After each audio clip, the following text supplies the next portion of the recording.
Hi అందరికీ నమస్తే అండి. Welcome back to my channel. ఈరోజు వీడియోలో ఉగాది స్పెషల్గా నేతి బొబ్బట్లు చూపిస్తున్నాను.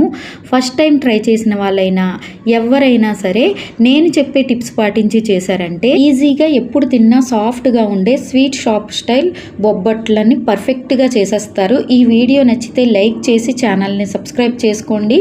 ఈ వీడియోపై మీ అభిప్రాయాలని కామెంట్ బాక్స్లో నాతో షేర్ చేసుకోండి. బొబ్బట్లు చేసుకోవడానికి ఒక బౌల్ తీసుకొని 1 కప్పు వరకు పచ్చిశనగపప్పు యాడ్ చేసుకోవాలి.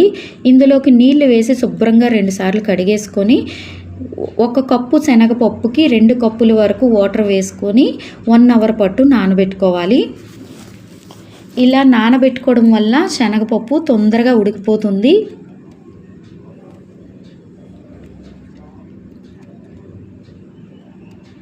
నెక్స్ట్ ఒక బౌల్ తీసుకొని అందులోకి 150 గ్రాముల దాకా మైదా యాడ్ చేసుకోవాలి. ఇప్పుడు ఇందులోకి కొద్దిగా రుచికి సరిపడినంత ఉప్పు వేసుకోండి. నెక్స్ట్ ఇందులోకి బొబ్బట్లు మంచి రంగులో రావడానికి 1 స్పూన్ వరకు పసుపు యాడ్ చేసుకొని మొత్తం అంతా మిక్స్ చేసుకోవాలి. ఇందులోకి 1 స్పూన్ వరకు ఇలాచీ పౌడర్ కూడా యాడ్ చేసుకోవాలి. ఇలా ఇవన్నీ వేసుకొని చేసుకోవడం వల్ల బొబ్బట్లు మంచి కమ్మగా ఉంటాయి. నెక్స్ట్ ఇందులోకి కొద్దిగా వాటర్ వేసుకుంటూ పిండిని సాఫ్ట్గా కలుపుకోవాలి. చపాతీ పిండిలా మరీ గట్టిగా కాకుండా కొంచెం సాఫ్ట్గా ఉండేలా సాఫ్ట్గా కలుపుకోవాలి.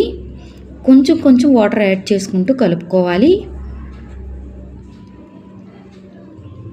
మొత్తం పిండి అంతా కలిపేసుకున్న తర్వాత 1 స్పూన్ నెయ్యి యాడ్ చేసుకోవాలి. నెయ్యి వేసుకొని మూత పెట్టి ఒక 10 నిమిషాల పాటు పక్కన పెట్టేసుకోండి. నెయ్యి వేసుకోవడం వల్ల చాలా సాఫ్ట్గా ఉంటాయి. పప్పు నానిపోయింది కదా, పెద్దవిగా అయిపోయాయి. ఇలా నానిపోతే ఇలా పెద్దవిగా అయిపోతాయి అన్నమాట. గోరుతో గిచ్చితే విరిగిపోతాయి. ఇప్పుడు ఈ పప్పుని కుక్కర్లో వేసుకొని 3 విజిల్స్ వేయించుకోవాలి.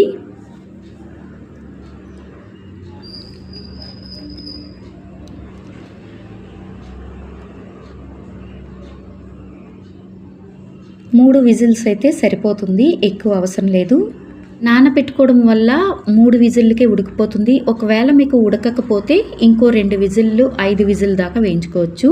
నాకైతే పప్పు మెత్తగా ఉడికిపోయింది. కుక్కర్ ఆవిరిపోయిన తర్వాత మూత తీసి చూసి ఇలా గరిటతో మెత్తగా చేసేసుకోవడమే. ఇంకా మిక్సీ పట్టనవసరం లేదండి, బాగా మెత్తగా అయిపోతుంది. ఇలా గరిటతోనే మనం మెత్తగా చేసేసుకోవచ్చు అనమాట.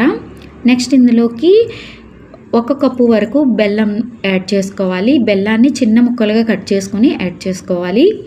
బెల్లం వేసిన తర్వాత స్టవ్ మీద పెట్టుకొని ఉడికించుకోవాలి. బెల్లం కరిగి బాగా పల్చగా అయిపోతుంది కదా, దీన్ని బాగా దగ్గరగా ఉడికించుకోవాలి. ఉడికిపోయి దగ్గరగా ఉండవ్వాలన్నమాట, అంతవరకు ఉడికించుకోవాలి. ఇందులోకి 1 స్పూన్ వరకు ఇలాచీ పౌడర్ యాడ్ చేసుకోండి. ఇలాచీ పౌడర్ వేసుకోవడం వల్ల మంచి ఫ్లేవర్ వస్తుంది, చాలా కమ్మగా ఉంటుంది. ఇందులోకి 1 స్పూన్ నెయ్యి కూడా వేసుకోవాలి.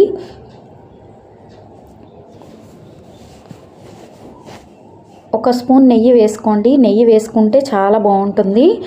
నెయ్యి కరిగి ఇదంతా దగ్గరగా ఉడుకుతుంది. దగ్గరగా ఉడికిన తర్వాత స్టవ్ ఆపేసుకొని ఇది కంప్లీట్గా చల్లారాలి. పప్పు చల్లారేలోపు ఈ పిండి ముద్దలో నుంచి చిన్న పార్టీషన్ తీసుకొని చిన్న ఉండలు తీసుకోవాలి. ఇలా చిన్న ఉండలు తీసుకొని ప్లేట్కి నెయ్యి అప్లై చేసుకొని ఒత్తుకోవాలి.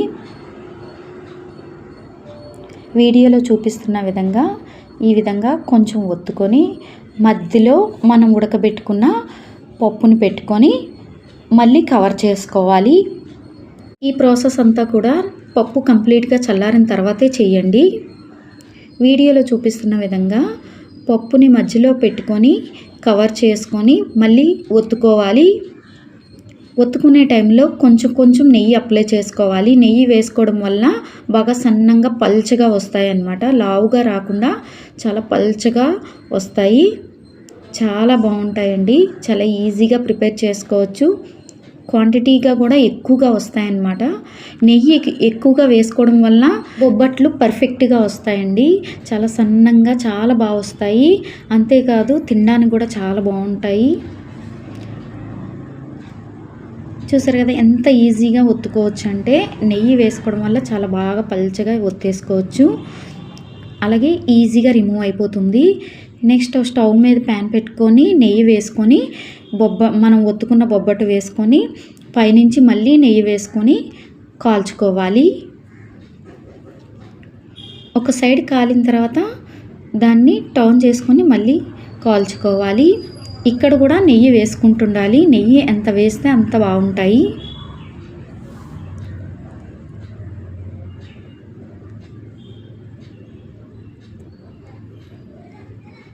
మన ట్రెడిషనల్ స్వీట్ రెసిపీ బొబ్బట్లు అయితే చాలా కమ్మగా ఈజీగా ప్రిపేర్ చేసుకోవచ్చు. తినడానికి చాలా బాగుంటాయి.